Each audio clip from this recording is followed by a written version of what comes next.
things in my head. I would make myself think, yes, that was an enjoyable fantasy, but no, that is not the way I want to be with anyone. I wish more people stopped and thought about it that way. Quote. I'm just going to read one more passage of Dave, and then we will be out of this environment. Dave was talking about how his use of pornography has increased. He always looks at pornography at home. There's no way he would look at it at his financial firm where internet use is monitored assiduously. He started off by looking 2 or 3 times per week, then got up to 5 or 6 times weekly. Because he's a self-professed cheapskate and doesn't want to pay for anything, Dave will often spend large amounts of time scrolling through images until he finds something to turn him on.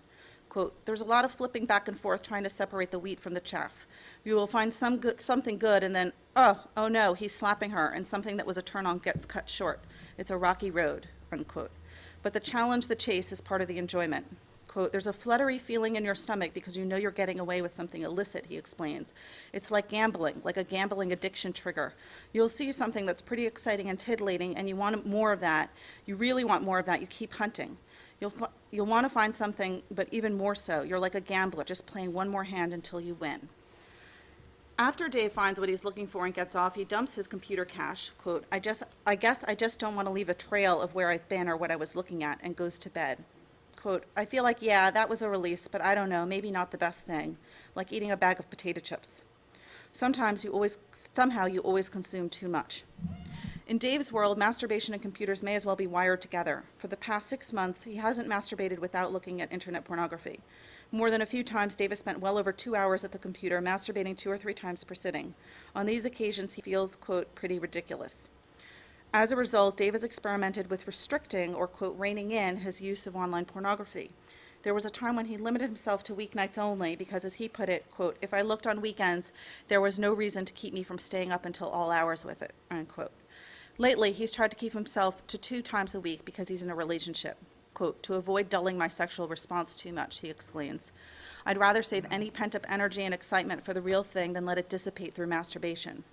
Sometimes, while he's having sex with a woman, Dave will start thinking about pornography, things he's seen, things he's liked. He'll conjure up images voluntarily to maintain and enhance his arousal, or the image will just pop up in his head spontaneously. Dave doesn't tell his partner what he's thinking about. So this was from a guy who, when I originally approached him about this, he was like, oh yeah, I'd love to talk about it. Didn't consider himself a pornography addict, didn't consider himself to have a problem with pornography at all. In fact, he talked about this very openly. We talked for several hours, followed up a few times. He told me that afterwards he felt like he had gone to therapy and that it had been really helpful. Anyway, but what he said was not atypical of a lot of the men, again, who were using pornography and didn't consider themselves addicts or to have any kind of problem, but they described trouble achieving orgasm. They had trouble looking at women the way in which they used to. Their standards of attractiveness had changed. They were having trouble with their relationships. So, you know, does pornography have an effect on the men who use it? Again, the dialogue about pornography in decades past has really been about the effect on women, and I think without adequate attention to the effect on the people who are using it most, that in addition to being degrading to women, pornography is incredibly degrading to men. That even the men who looked at porn look down on men who they think are too into it. I had numerous men talk to me about how they would go to strip clubs and they'd look over at the other guys and think, oh my God, those guys are so pathetic. And, well, if all of those people are thinking that the other ones look pathetic, how do you think you look? So I found that the men who looked at pornography were often dissatisfied. Only 28% of them said that they thought pornography improved their sex lives, and 68% said it had a negative impact or no impact. They were disaffected. They kept getting pulled into harder and harder pornography in order to keep the buzz going. Preoccupied.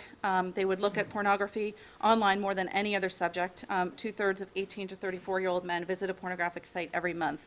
And I would say that all these statistics about internet use are vastly understated, and every company that tracks this will tell you that. And this is all methodological, but it has to do primarily with the fact that most of the tracking firms only look at the major pay sites, and they don't track all the many millions of smaller free sites.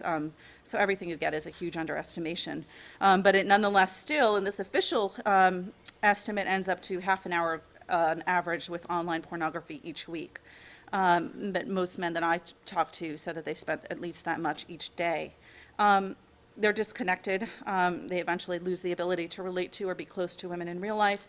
And then, of course, there is the loss of time, the hours wasted online. And this came up especially when men were in relationships with women who they might be married to, they might have several children with.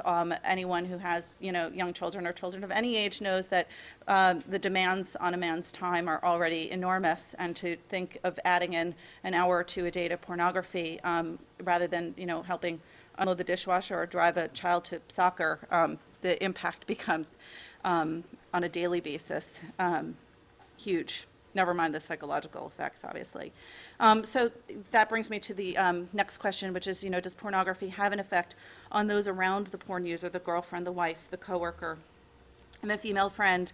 I can't tell you. It was very disquieting. I talked to mostly women in their 20s and 30s, but up through their 50s. But the 20 and 30-something women basically felt that if you don't like porn, you had to keep quiet about it.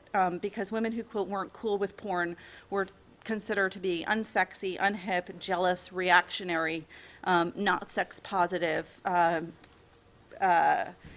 basically nobody you would ever want to date. It was very common for women to talk about the guys they date to have pornography around, to openly look at it on personal gadgets or online together with their other friends and in their company, and expect them to be perfectly fine with that.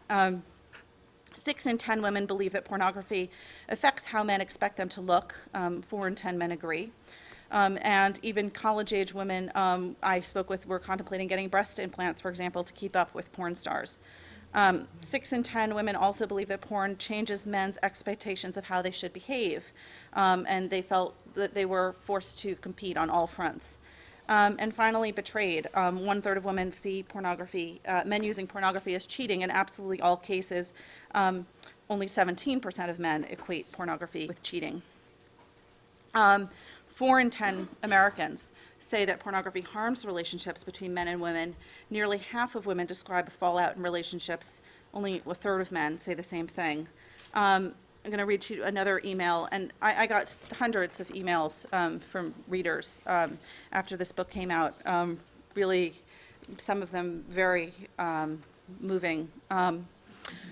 This is from, I think, a 20-something woman. My story. I dated Jason for about 3 months when we began pretty much to cohabitate. After almost a year, he began talking about marriage. After 9 months, he bought me a ring. I was in heaven.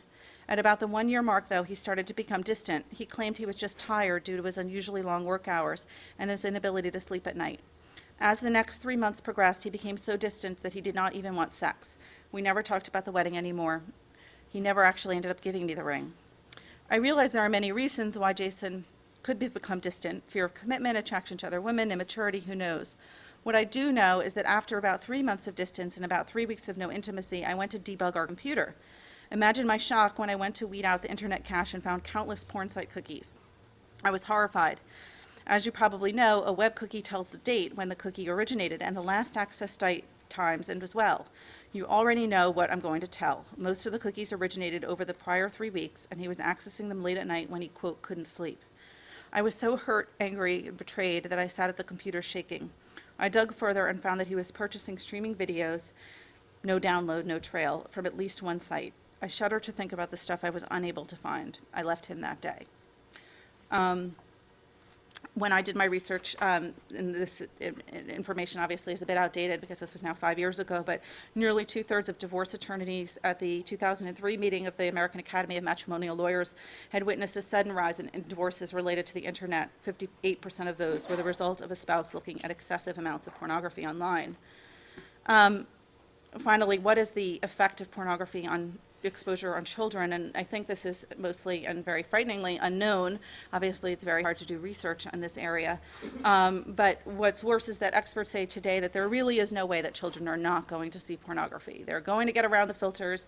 They can go to any public library. As you know, there's no restriction to the public library. Even if they are not looking at it themselves, somebody in the cubicle next to them might be looking at it. this is the landscape in which parents have to operate. The hypotheses are that children will have sex earlier, that children will learn to sexually cue to violent and degrading images, that each child will learn distorted ideas about the other wants. I mean, I shudder to think about a 10-year-old girl who comes across bukkake and thinks that this is what boys want from me, to be, crying while multiple men ejaculate on my face. I also think that this is direct tied to the girl-on-girl sexual behavior among teenagers. Among 18 to 24-year-olds who came of age with internet pornography, more than half say it's hard to go online without seeing pornography. And a staggering 71% report that they have seen more on pornography online and offline, which is twice the number for baby boomers. 11 million internet pornography users are under the age of 18. The director of the Masters and Johnson Clinic told me that he was seeing 14 and 15-year-old boys addicted to pornography. When I talked to members of 12-step groups like Sexual Addicts Anonymous, the older members talked about, how shocking it was to see how many teenagers were coming in who were profoundly dependent on pornography. And touring around the country to promote this book, I kept hearing again and again from concerned parents saying, I know that my 14-year-old son is looking at extremely hardcore pornography, but what can I do about it? He tells me he needs the computer for school. Or I have a 10-year-old daughter, I don't even want to think about what, she's learning about the opposite sex online. And parents finding, mothers reporting that their daughter had found pornography that their husbands had downloaded online. And toddlers exposed to pornography. When I was in Seattle for my book tour, a nurse told me about how in the playroom, they came across two toddlers reenacting pornographic scenes in the waiting room. This is an email that I got from one mother. My 3-year-old today asked me why Daddy is always watching girls on TV with their titties and butts showing. He watches our daughter often, and I knew he was into porn because I found his stashes, but apparently he's watching porn on the big screen while our daughter is watching too.